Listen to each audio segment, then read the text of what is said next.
What up? This is Robert Horry. Or three-pointer.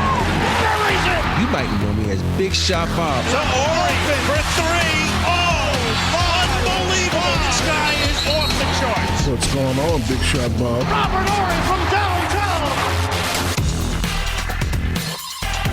What's up, Big Shot Bob? Mad at my mom. Oh, no. We're throwing it back to the original launch of this show. It's me and you this week, buddy. Hey, sounds good. Just the two of us. We can make it if we try. We can try. I don't know if we're going to make it. We can try. We're going to talk about what's going on here in Atlanta this week. Obviously, I think if you follow sports, you know we are in the gut of the Major League Baseball All-Star Game here in Atlanta. So Harper's all over the world. We were at the Derby last night. This place is shut down in every direction. It's a wild house. And you, my friend, you're supposed to be on an airplane. Yes, I am. And you are not on an airplane. I put my office in an airplane. I'm rich now. Well, then what are you doing out there? Come to us. Come bring the money this way. Hey, I wish I could. Yeah. Got an alert at 11:30 tonight that your flight has been canceled due to weather. Oh, jeez. Weather where? You're going to Houston, right? I know, but I guess the flight that was coming in is coming from the East Coast, and I don't know. And it's a little upsetting because the day is the grandson's birthday dinner, and it's actually his birthday, so I'm gonna miss it. So it's a sad day. I'm sorry, dude. That sucks. Well, happy birthday though to him. How old is he? Yeah, Cade would be 5 years old. 5 years old, dude. Yeah, Mr. Cade. I remember when you were saying that you were so proud that kid was just born. Like we just started doing the show, and he was barely a year old.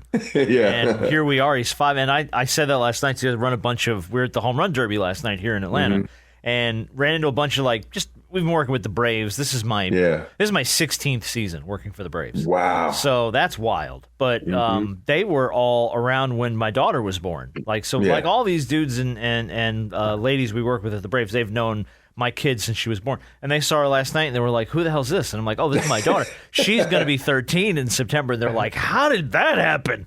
And I'm like, yeah, dude, you blink, man. And it's just, they're grown up. I think about it all the time, and I was like, man, my kid got a kid. Yeah. Yeah. And so when these kids grow up so fast, when I think back about, I had a great career, 16 years, and then you have kids in your career, and you say, damn, I missed this moment of the kids' life. I missed this moment of the kids' life. And then when you retire, you're like, okay, what moments are we going to have? I'm like, they're grown. They ain't got no more moments. They have more moments, but the next big moment is them having kids. You don't have any more plays. You don't have any more games. Even though Christian still has college left, that's the last of the hoorah where, actually my blood, my kid having it. It's just life is crazy, man. It just speeds by you before you even know it. Like you blink, like, damn. And then I'm turning 55 years old. I'm like, shit. Yeah. We had the conversation the other night. We're planning my 50th. Yeah. Because that's coming up in a couple of years, and I'm like, oh my God. We're planning my 50th? But the problem is you said it's coming up in a couple of years. Yeah. Mine 50 is behind me. Oh no, I know. Yeah, you're screaming it on the 60th. I know. And I hate to say this. Sometimes I look at when I was like young. You looked at people who were 50, and you're like, damn, they old. Oh sure, of course we all did that. Yeah. And now I'm 50. I'm like, I don't feel old. No, I'm the same way. I feel like I'm still in my 20s. If I cut the gray out, I don't think I look old. I'm like, do I have wrinkles? I don't do Botox. I don't do none of that kind of stuff. I'm like, I ain't got no wrinkles yet, do I? No. Dude, black don't crack. You're good. I just leaned into the gray. I've not tried to color my hair or any of that stuff. The gray has slowly taken over, and I'm letting it go. I'm going to go distinguished gray.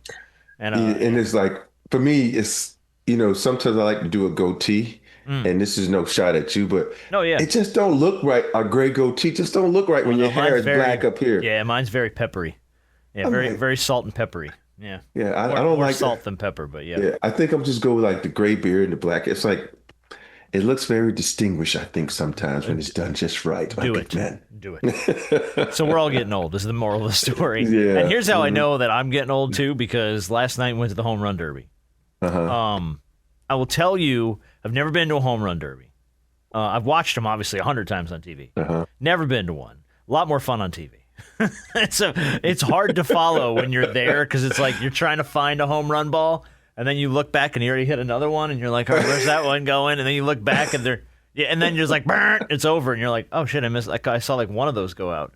I did see O'Neal Cruz hit one 514 feet or some nonsense over the back wall of the stadium, which was bananas. Wow. But we didn't even make it through the first round, dude. We had to bail. It was also 100 degrees. Oh, so okay. everybody's sitting in their seats just melting. I mean, I had sweat clean through my shirt. We'd been here since 7 o'clock in the morning. Because we had to work. So Jana came with us to work, and we were here. And we figured we'll hang out all day for the All-Star game. Well, then, we get out of work 3, 4 o'clock. We walk around the Battery. We get some drinks. We go to the Braves party. We're drinking at the Braves party. And then we just plop down in our seats. And for the next 2.5 hours, just sat there and saunted. And it was like, we were just, so I had to pull the plug. I was like, we got to get out of here. It's way too hot. And it wasn't, honestly, I mean, Home Run Derby's cool on TV. In person, not as much fun. But have you ever done any of saying what's up? You wouldn't do it again is what you're saying. Not the Home Run Derby. No, I wouldn't mind going to the game because the game's a game. You watch a baseball game. But the Home Run Derby, up close and personal, not as much fun. Unless you're in the outfield catching home run balls. You know what I mean? It's not as much fun. But have you ever done any of the Major League Baseball All-Star stuff? Or when it was in Houston, I went to the game. Okay. I'm not, like you said, the Home Run Derby. I'm not going to go watch that. I really watch it on TV. Sure. Because there's a lot of things like that you won't just, see instant replays. You want to see other things. But I've only been to one All-Star game. And that's when I had the chance to meet Muhammad Ali in Houston. So that was the only one, the best one. Yeah, no, dude, that wins, man. That's the best meet ever at an All-Star game. Yeah, that's cool, man. Yeah, so we're in the that's why Harper's not with us this week though, because we're in the thick of. They got this whole place shut down today for the red carpet, which is going to happen before the All-Star game tonight. Harper's downtown because we have SEC Media Days happening here in Atlanta at the same time as the same time as the freaking All-Star game. So I'm like, guys, good job, guys. We've lined up the two biggest events in the middle of the city. That's great. This is great timing. So we're all over the place, but we do want to at least get you a show this week. There won't be a Friday show. Just because we're just all over the place. So we want, but at least me, Rob and I wanted to get everybody a show this week. And there's some stuff to talk about. Not a ton of stuff, but there's some stuff to get to. You saw Book's extension? Oh, yeah. That's why I said I'm mad at my mom. I'm like, Mom. Oh, is this where this started? We were born way too early. I ain't saying I was going to get $70 million, but sheesh. The way they're giving out money now, and, when I saw that, I had to do a double take. But I'm happy. I'm a big Booker fan, especially after this year's or last year's Olympics, and showed me how he can play defense. So I'm happy for the brother. No, I'm happy for him for sure. The money is mind-boggling. I mean, we're in that era now. Him and Shea are going to be making like $70 million a season. Now I remember when I think it was it Shaq that got that first big thing with the Lakers where he was making $20 million a year, and that was like a huge deal. Because it was, oh man, this guy's making 20. Dude, you got bench guys making 20. You got guys coming off the bench aren't even starting going to make close to 20. Man, you got guys that ain't even going to touch the fucking floor making $10 million, and they averaging like 2 points and 3 rebounds. I'm like, just because they are big. I'm like, and they're a third option big. They're not even like, it's like, dude. You think you got Shaq. You know how back in the day everybody put all these bigs on their team because if we face Shaq, we need a lot of bodies to beat him up. Got to stop him, right? Hack a Shaq, man. You got to throw everything you got at that guy, and that's true though. I mean that's he. And we talked about this about 100 times. He sort of redefined that role. Yeah, because he was just so damn dominant. He got a lot of dudes paid, man. Yeah, he sure did. Yeah. He sure did. He set some standards. Book's deal's 2 years. His extension, 2 years, $145 million. Locks him up through 2030, and he'll be making over $70 a year. That's the highest annual salary in NBA history until Shea's creeps in. But yeah, I mean, he's getting paid like a superstar, man. And I don't really know. And I heard Jalen Green this week talking about kind of nobody expects them to do anything because of all the pieces and the moves and the trades and the changes and stuff like that. But I don't know, man. I think Jalen Green, Devin Booker on the same roster together. If they find some footing and some pacing, they could be a nice little dynamic duo for Phoenix. Yeah, they're gonna be a dynamic duo. They're gonna put up a lot of points, but There's a lot of other holes. There's a lot of other holes, but there's a lot of other holes. So I like. But who knows? Who knows? I like man? both those they guys. might get some picks. Yeah, who knows? Yeah, you never know how you're gonna put it together. But I like both those dudes, and I'm happy for Book. I am, because I think that's very much his team and very much his city, and yeah, I think he's getting paid like he should be. It's gonna be a minute before they win again. Well, that's just it, man. You were there, right? I mean, God, you were in the finals. You were what? God, was that 3 years ago? 4 years ago? You were there, dude. And now the road back just seems so far. And I think there's a lot of teams like that. We do have Wemby back though. Wemby got cleared this week. Did you see that? Yeah, I saw that, and I saw, man, it's like dudes must have nothing to do. I think every freaking dude in the NBA is at Summer League. No, and I've seen so many stories too about, and I give guys credit though, because like Trae Young bailed on a trip to Greece or something like that to train, so he could go to Summer League and work with the young guys, try and get kind of built in with the new crew Atlanta's got. So I think a lot of these guys are just realizing, after watching what OKC did and what the Pacers did with this team mentality, to go, well, superstars are great, but who made it to? I mean, Shea's a superstar. Halliburton, we talked about this. He's probably on his way to being there. But I think both those teams got there based on the fact that they played as team units. They had good chemistry. They all they made the wheel turn together. And I think that you're starting to see more of these guys realize, I can get my bag, but if I can't make the team work, then it ain't going to go forward. And I think that's why they're there. It's weird. People should learn that from Michael Jordan. When Michael Jordan tried to do that on his own in the Bulls, I need a crew. Then you saw where Kobe and Shaq departed, and all of a sudden Kobe was there by himself. I can't do this shit alone, and that's what the league is. Even my first year in the league with Dream tried to do it alone, realized shit, I need you guys. And when he did that, he won MVP. And so it's one of those things. A lot of guys say, oh, I know how to do it. But it's about playing team basketball, believing in your teammate and sharing the wealth, because you can still get yours, but you got to make those other guys around you better. You do. And I think, too, there's a little bit of revisionist history there from the young kids. They look back at, the Jordan era. And they're like, oh, that was all Mike. You know what I mean? And it's like, you just said it. You're like, no, it was Mike it was and all Pippen. Right. It was Mike it was and all Scotty Rodman. and Rodman and Steve Kerr and Paxton and Kukoc and Cartwright and run down the hall. Ron Harper. Yeah. All those dudes. But of course, Mike gets the spotlight, so everybody looks back and goes, "Oh, but it was Mike. I'm going to be like Mike. I want to play like Mike. I want to get paid. I want to be that guy. I want to be the star." And then it's like, well, take a step back and do what you just did. Look at all the pieces Mike put around him. Did Mike ever? Because I know Shaq does this all the time. He gives everybody outside of Kobe a lot of credit. When I say that outside of Kobe, he gives Kobe his credit, but he really appreciates what everybody outside of Kobe did for that team. Sure. Did Mike? I've never seen an interview where Mike says, I want to say thank you to Steve Kerr, thank you to Scotty. I'm asking, have you ever seen one? I don't know. I don't think I have. Now, and I watched Last Dance, and I don't remember really in Last Dance he talked about all those guys. And what they contributed, but I don't ever think he did it from a position of, man, I really got to say that we wouldn't have done this without this guy. It was just more of like, well, this guy was here and this is the role he played and he made it work. So I think he understands that, but no, you're right. To your point, I don't ever remember anything like Shaq effusively will praise you. Like anytime we would talk about the Lakers, big shot Bob, man, Robert, that guy made it happen. Like he would throw love at you all the time, and he would do it like to yourself. He would do it to all those guys. He would do, we don't do it without this guy. We don't do it without that guy. And I don't think he ever did it for Kobe, because Kobe was Kobe. Like he never. Kobe he didn't have to. He didn't need it. That's what I'm saying. Yeah. Kobe, he knew too. He's like, if I praise Kobe, he knows who he is. He knows what he's doing. He's, you know what I mean. He didn't need it, but. Get the blue collar workers a little love. The working class man who really keeps this ship moving forward. Damn straight. And that's true though, because I think there's guys that see that. And I think there's guys that to the point here, younger guys that are learning it. And guys that have tried to do it on their own and can't, that are starting to realize, well shit. I better put a little bit of investment around the dudes around me. I better spend some time at Summer League. I better invest in these guys. Maybe I take a little bit of less money to make sure the team can get all the guys I need to try and have a winning squad.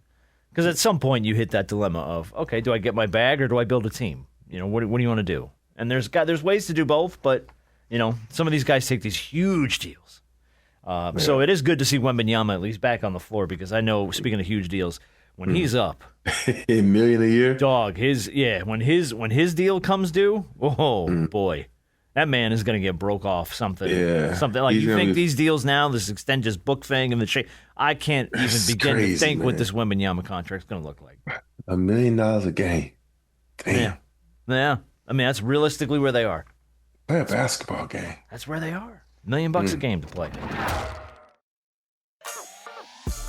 Hey, but here's the funny part. These guys are gonna make all this money, and then when the team asks them to do something, they're like, "Man, fuck you, I ain't doing shit." Hey, we need you to go speak to these kids. Nah, I ain't doing that shit today. We need you to sign something. Nah, I ain't doing that. Why would they not do that? Because there's already players that do that, man. They say, "Oh, I'm only signing like 10 things." No, I'm not doing that. That's what I don't understand, man. You make all this money from an organization, and when they ask you to do something, nah, I ain't doing that. What you about to go home and do? Play some fucking video games? Yeah, you're gonna play a PS5 game, for then you can play run your own character out in 2K. You know what I mean? Just to play. But no, like. And then if you don't like your ranking, complain about it. Man, I should be better than this. my defense should be way better than this. Like, bro, you don't play no defense. I'm with you though. I don't get that.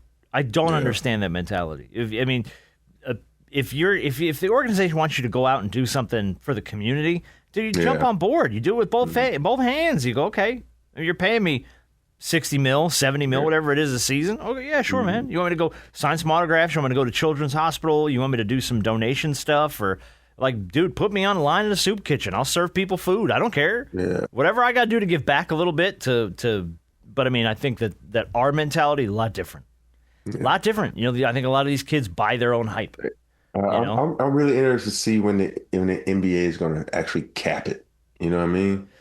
I know they're probably saying, well, we can't but I think it's going to get to a point where NBA is going to be like, we make it $1 million, but we spending $1 million.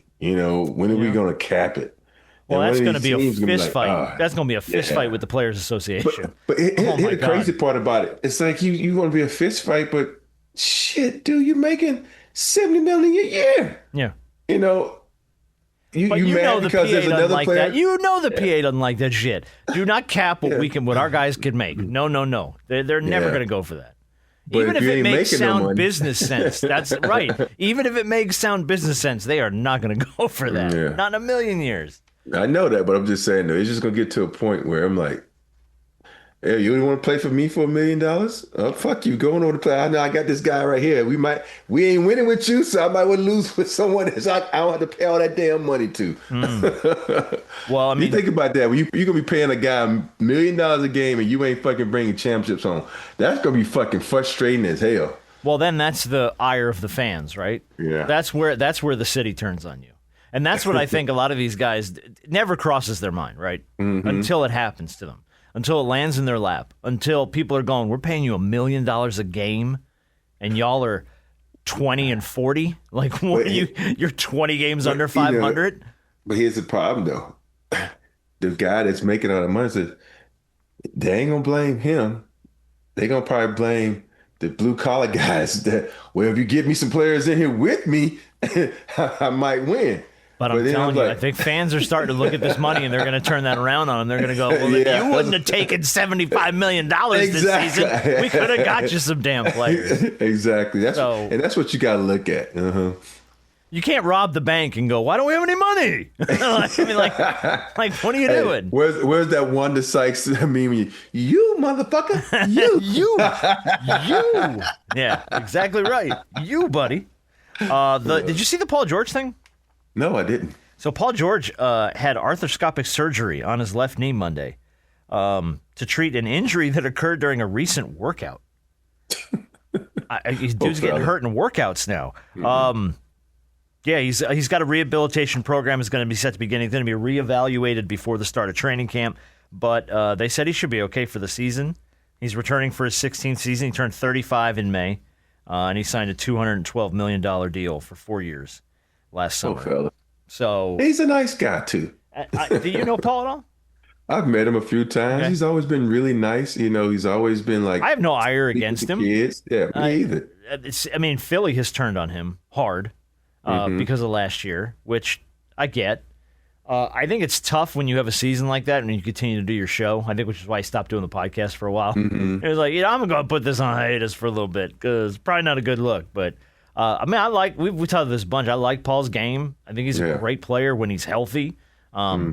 And a lot of kids in the league looked up to him and tried to model their game after him. And yes, because of the way he plays and his style of game, I guess my question for you is he, I know he should be, but is he a cornerstone piece of an organization like you can build around Paul George? I don't think, not anymore. Okay. I just think because his body won't allow him to do it. You know, he's more like a, try to see. He's probably more like a third wheel now. Maybe like, yeah. Yeah, like I think the he's third just piece of a big three. He can be because some nights he's gonna be wow, that's the young Paul George. Right there, you have some nights when the body just won't react. Kind of like Klay Thompson. And so true. You think about Klay. Klay was like he was trying, but the body just won't let him because of the injuries. So. Yeah, I don't know, man. Like, I mean, I hope he comes back from it, but man, I do too. I really hate when you see coming off an injury-riddled year, and then he has to go in for an arthroscopic knee surgery because of something that happened during a workout. Like, oh no, that's like the bad luck train just pulling right up, being like, "Hey man, remember me? Hop on board, come on board, get back on." You thought you was 100? Oh, you thought you were clear. We thought we dropped you off at the last station. We just came, got your ass around at the next one, buddy. Yeah. How much Summer League have you watched? I watched zero Summer League. None at all. Good job. I don't watch Summer League, you man. You pay attention to any of it? Because I gotta say, and I haven't watched a lot. I watched a little bit of the Lakers games though, just on replays and stuff. Bronny doesn't look bad, man. He's looked pretty good. I haven't seen. I sat down to watch a game, and then all of a sudden I'm like, oh shit, I'm gonna watch The Recruit. So I switched over to The Recruit. Good for you. And started watching that. Good for you. I did the same thing last week. Shannon was like, I'm gonna do some show prep. And she goes, well, let's go see Superman. And I'm like, you're right, that's a better idea. Let's go watch Superman instead of me sitting here watching basketball highlights. And then I was like, oh shit, I'm gonna watch Ballard. And then I started watching Ballard. Oh jeez. And then I was like, oh shit, Bosch is in this. Oh, I forgot I never finished Bosch. And so I get sidetracked. You went down the rabbit hole, man. You got, one leads to another. You know what I never watched? Yeah, but so it was one of those days. The wife was calling me, like, what are you doing? Watching TV? What are you watching? Bosch? What's that? And I was like, okay. Yeah. So I went down a rabbit hole. You're like, sorry. How did you get there? Oh, let me explain. A long and winding road. Strap in. I got to give Bronny a little credit though because he's. I think everybody everyone loves to shit on that kid. And I know we were tough on him for sure because I think he was kind of put in a little bit of an unfair situation. But I think from what I've seen from him now, this is Summer League, so you take it for what it's worth. He's moving with a little bit more confidence on the floor, it seems like. Like he's moving the basketball a little bit more confidently. He's not afraid to drive in. He's not afraid to pull up for a shot. He had a nice little hook shot the other night. Like he's got a couple things he's worked on and developed, and you could tell there's a little more confidence in his game. And I don't know if that's what he was really lacking as much as experience, in playing in the NBA. But I don't know how much of what you do in Summer League really translates to an NBA floor. Well, I think it's just about getting reps and playing some competition and playing in a game-like situation because let's be honest. If you take everybody that's at the Summer League, it's going to probably be like 20 guys that are actually going to make it to the league. Realistically. And out of that 20, maybe 10 are going to get significant minutes. So it's because you think about it. Bronny James is playing, let's see, whoever it is. And then next thing you know, you go to a real game, you got the missile, spider missile, you got a guard. All of a sudden, you got pieces Brown on the board have changed a little, You're like, well, damn, I did work in the Summer League. And because the guys you playing in the Summer League are level 3, but these are level 8 guys you got to go against. Right. Exactly right. The speed's a lot different. The athleticism is worlds different. Yeah. It's crazy. But speaking of that, when I did go to the Summer League for one day. I didn't go to any games. I did this thing with I remember you had to go do that. Yeah, for Kia and VJ Edgecombe. And I was saying to myself, okay, I'm really excited to meet this guy, right? Because you always want to see how big these kids is and how strong. And I walk in, I'm like, okay, you look like you gonna be, country strong. He wiry, he ripped. Okay. And then really, really, really nice kid, man. That's so I'm rooting for him.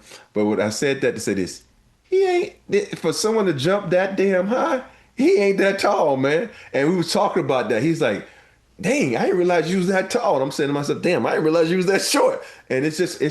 What is this, the first time we've met? First time you and I met. Like, oh, shit. That's right, yeah. But it just shows, it's athletes now are just different.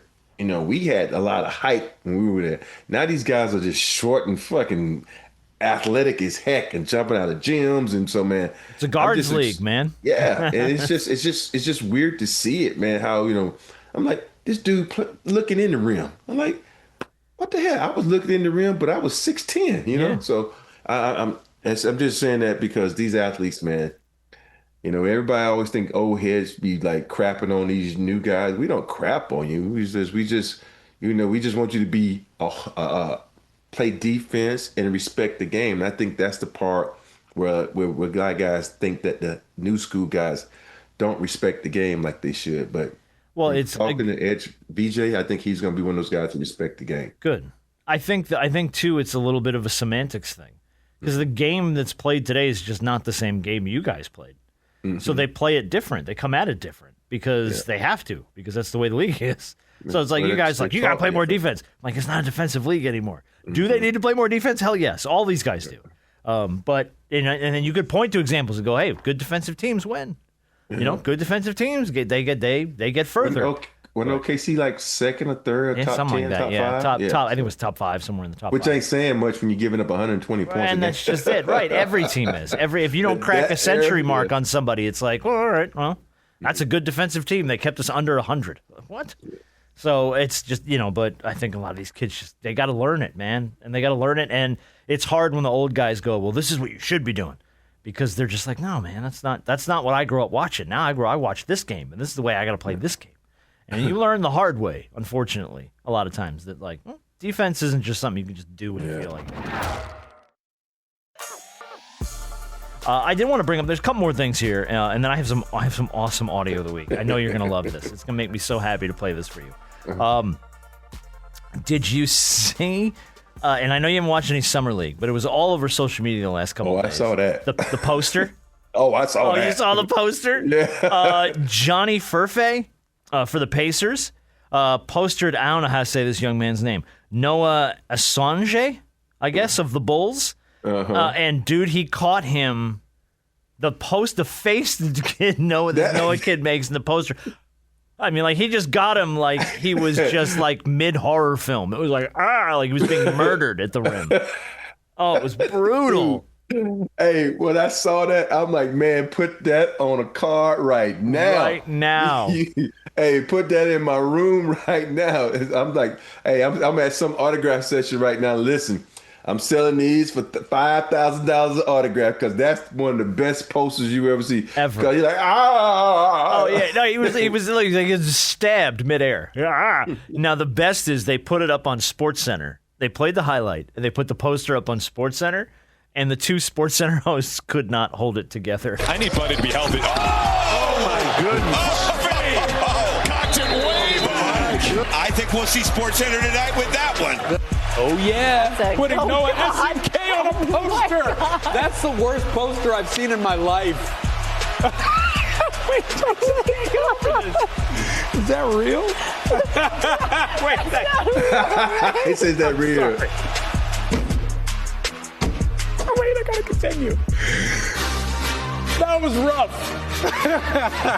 I can't even do the show. The wings of the sky. The beast of calling earlier he was leading the league with 9:25. He looked unwell.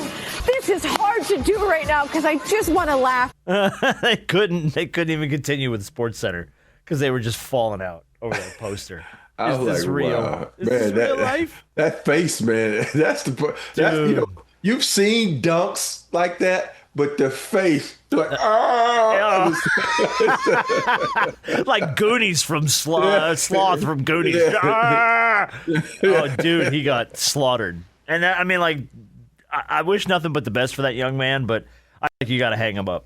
I feel like there's no coming back from that, man. That follows you the rest of your professional career, dude. Hey, it's gonna be in his locker if he makes the team. He gonna be in his locker. He gonna be mad. Everywhere. Hey, and every kid's gonna be like, "Oh, you that dude? Oh, you're do the face." They don't even know his name. You just know you got dunked on. That's it. You're the poster face kid forever now. Yeah. Oh, dude, I feel bad for him though because it is gonna follow him the rest of his life. But I remember the first time I was on the wrong end. It was after my rookie year. You know, I was, you just got your first year in the NBA. You come back and hang out with your boys. And, you roll up to the apartment. You walk into the apartment, and all of a sudden I look on a coffee table.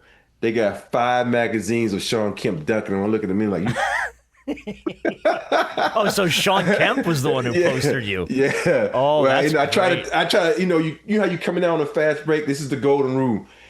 If you got a high flyer coming back, just fall down, right? Yeah, stand in front of him, try and catch a charge. I didn't see Sean. I was like, oh shit! Oh Bam. no, and he just threw it down on you. Yeah. I remember when we had Mario Ellie on the show.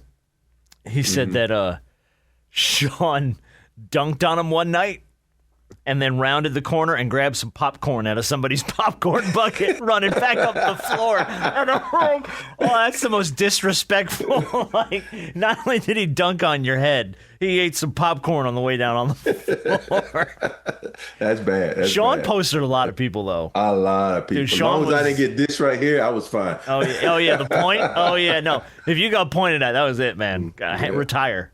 Your career's over. Yeah, Sean did that to a lot of people. Yeah. But this poor young man, God bless him. God bless his kid. Hey, I looked at it like 5 times, then I didn't see the actual face till like right before I was like, I'm so happy. You know, sometimes like you get tired of scrolling. Yeah. And then I got to the point like, oh yeah. Man, it was like I the first time I saw it, I'm not even kidding. I saw it and I'm like, that's fake. I go, that's an AI pic. That's not real. And then it's like, nope, there it is again. Nope, there it is again. Nope, there it is again. I'm like, oh no, this is real. I got the face. You know what he looks like? You know how when a dog puts his face in the wind and his eyes are there? That dog's got his head out the window and the wind is just shoving all his saliva's flying out the side of his mouth. It's that. It's a dog in a window. Oh, that's great. My goodness. Dude, I feel bad laughing at him. But if you haven't seen that photo yet, just throw a Google on Johnny Furphy of the Pacers, and you will find him posting this poor kid. And holy cow, it's great. And why does his name sound like he should be in a movie? Furphy. Furphy. It's spelled like Murphy, but with an F. I'm like, Furphy? Is it Furphy or Furphy? I don't know how to say it. I'm going to say Furphy. Johnny Furphy of the Pacers. The best two was Halliburton. Halliburton reposted it. Johnny M.F. Furphy. Like, all right, Tyrese, get yourself. You just got Furphy. You just got Furphy. See, now that's going to be a whole... Dude, if that kid doesn't throw a patent on that or a copyright, oh, come on, dude. You just got Furphy? You gotta roll with that. T-shirts. There must be T-shirts made. I did love... I'm going to play you the audio of the week in a second here because it's freaking amazing. I did like this one from Clutch Points. I wanted to play this game with you real quick because it made me giggle. Okay. Clutch Points posted this one. They're a great follow, by the way, if you're an NBA fan. All in their prime. I'm going to give you 3 teams of people. Who's the first team to score 21? And I don't think they were saying against each other. I think just against any team. Who's the first team to score 21? So it's like a speed thing. Team 1 is Team Durant. So it's KD, Steph, James Harden, Draymond Green, and Russell Westbrook. Like, it's all guys that play with Durant. So that's basically the OKC team. It's basically OKC. Yeah. With Steph and Draymond added in. Yeah. Team LeBron. LeBron James, Kyrie Irving, Dwayne Wade, Dwight Howard, and Anthony Davis. It's a pretty damn good team. That's a slow-ass team. It's a slow team, but it's a big team. That's a big team, but it's a slow-ass team. And then the third one was Team Kobe. And Kobe's team was Kobe, Pau Gasol, Shaq, Steve Nash, Glenn Rice. Those are the three teams. See, I would if they took who Glenn scores Rice, 21 first? If they took Glenn Rice out there and put Lamar Odom in Okay. there, Well, that's a lot of bigs on that team. Yeah, but Pau, Shaq, and Lamar. Yeah, I would take Team Kobe. But first one to 21 is KD team. Yeah, they score too fast and too efficiently, right? Yeah. Like KD scores quick. Harden will throw the ball all over the place. Steph will bomb it from because the it's going to be logo. all outside Jays. But it's like, but who's going to stop Shaq? Ain't nobody out there. Maybe, especially on the Draymond. Draymond can't stop Shaq. No. He says he can. He cannot. That's not a shot at Draymond Green, but no, come on, dude. But Shaq was, They threw everything in the kitchen sink at Shaquille in the day, and no one could really slow him down. Yeah. The only guy he said he ever had problems with was Big Country. He said for some reason that dude just, like, every time he played him, man, dude just found a way to slow him down and give him problems. And I'm like, of all the people in the league. Big ass dude. He was a big dude. But, I mean, of all the guys in the league that were going to stop Shaquille O'Neal was Big Country. So, all right, I'm going to do audio of the week. And then we're going to do Big Shot of the Week, and then we're going to call it. Who you got out of that team? Which team you taking? I got to agree with you. I don't know how you stop Team Durant. I mean, the whole team, with the exception of Draymond, everybody on that team scores the basketball fast and efficiently. Durant, Steph, Harden, and Westbrook. Westbrook in his prime. Yeah. Team Kobe, I think, might had a shot. Kobe's great. Pau is just, I don't know. Pau's great with Kobe. Yeah. But if you have Pau, Shaq, and Kobe on the floor, and Steve Nash is your floor general, I don't know how that works. I'm not 100% sure the chemistry there. The one that makes me interested is the LeBron and Kyrie thing. Because that damn Kyrie. Ooh, prime Kyrie. Well, prime Kyrie and LeBron, I mean, you're talking about, And then you got Dwayne Wade out there with him? Mm-hmm. Okay. And then your bigs are Dwight Howard and AD. Yeah. Defensively, you've got a little bit of an edge there, but that's not the game. The game's who's the first to 21. Yeah, you think about KD, Steph, Westbrook, and Harden, those four alone. Those some bucket getters. That's all that is buckets. Yeah. Mm-hmm. That's just everybody on that lineup, with the exception of Draymond Green, is a bucket every time. Yeah. So yeah, I gotta agree with you. But I like the game. I think it's fun.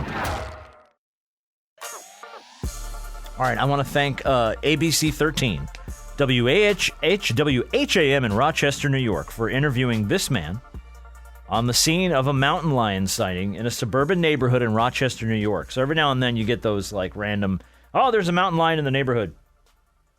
Well, they got a man on the scene named Curtis Jones. And they asked Curtis, tell us about your mountain lion sighting, Curtis. I heard the roar. I felt that roar. I knew to keep it pushing. I knew that. Curtis Jones says he was walking near Rauber Street late Wednesday when he saw people running from what appeared to be a large wild cat. I thought I see the people run. I just see something big just walking, just right over here, right by the bush. It went right over here. I swear, I promise you, it went right over there. And it said roar, and I just kept walking. I seen me see it. So in my head, I'm like, nah, I gotta go, man. I'm out. It about like this big.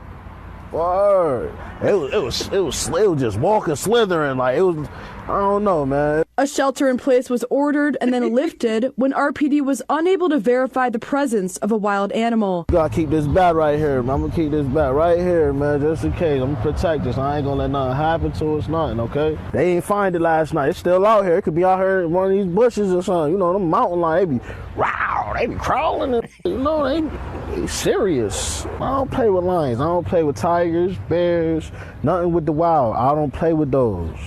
I promise you. I don't even do roller coasters. I'm good. I love the end. I don't even do roller coasters. I'm good. Oh, God. God bless that man. They said, "Wow!" And I just kept walking. I seen me see it.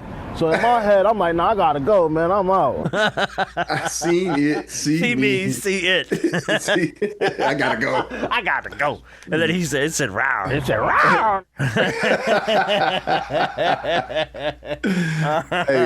Hey, black crime, white crime, black crime. Oh, come on.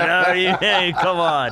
Come on, His name dude. is Curtis Jones. Can't get no Curtis blacker than that Jones name. walking around a neighborhood with a baseball bat in case the mountain lion shows back up. Oh, dude, I love that man.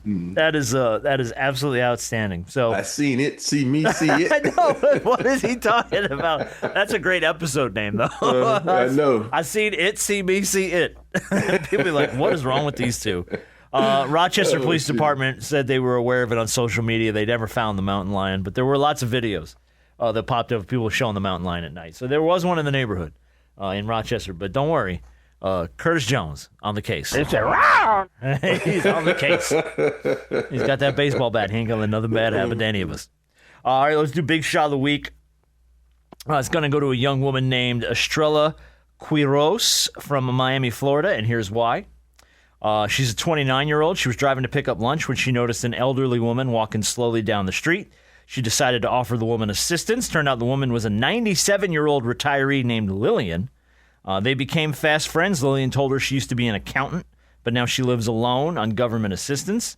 And Estrella just said, you know what, let's go have some lunch. So I picked her up. She brought her with her to Wendy's. They sat down. They had lunch.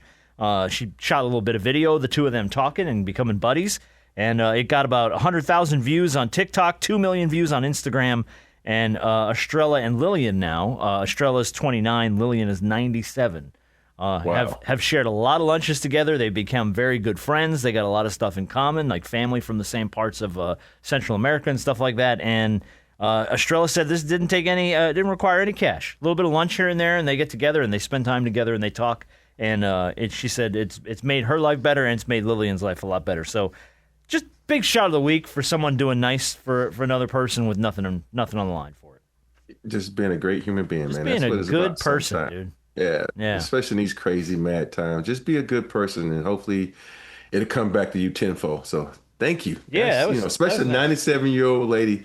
How about having the moxie to just walk somewhere at 97? At 97, dude, I'm 47. I don't want to go anywhere. We walked around the All-Star game last night, and I'm like, I'm tired. I want to go home. Like, yeah, this woman's got more than I got at 97. Mm-hmm. So, God bless that woman, man. Big shot of the week for her, because I just love it when people do nice stuff for other people with nothing, no reason, no compensation, no money. And no cameras. No cameras. Yeah. I mean, she filmed some stuff and put it online because it was just something she was doing. But, I don't think she did it for favor. I think she just filmed it because it was an experience. She's like, hey, let's put some video online of me and this nice little woman getting to know each other. And it went super viral. So I just thought that was sweet. A nice little big shot of the week to end the show. So, all right, well, what do you got on the deck this week, man? You're traveling. Just to go to... Are you going to fly tomorrow now? I don't know, man, because it's like, do I want to go for one day, and like... Was the plan to go for a couple days and come back or something? Yeah, but the problem is wifey's kind of scared because she see the weather coming that way. Yeah. And, in her mind, all she can think of was the time she came to see me in Houston, and she was stuck there for a week because all hell broke loose, and, the hurricane came. Oh, that's right. Yeah. So, and I'm like, that's not till August. We still got time. The weather. She's like, everything's changing. It's crazy weather. I don't want to be stuck in Houston. I'm like, I don't either because we got dogs. Yeah, really. The dogs would be like, where are y'all at? Mm-hmm. Do you have any plans to see Superman? Did you see it? I did see it. Was it good? I enjoyed it. There was some high points and low points for me, but okay, I wanted to get your opinion before we talk about it. Okay. I'm going to wait to see it at home because your face. Let me know. It didn't sing the way I hoped it would. Yeah. It was good at parts, and I'm not going to ruin it if you haven't seen Superman. I'm not going to ruin it. But it's a very different Superman.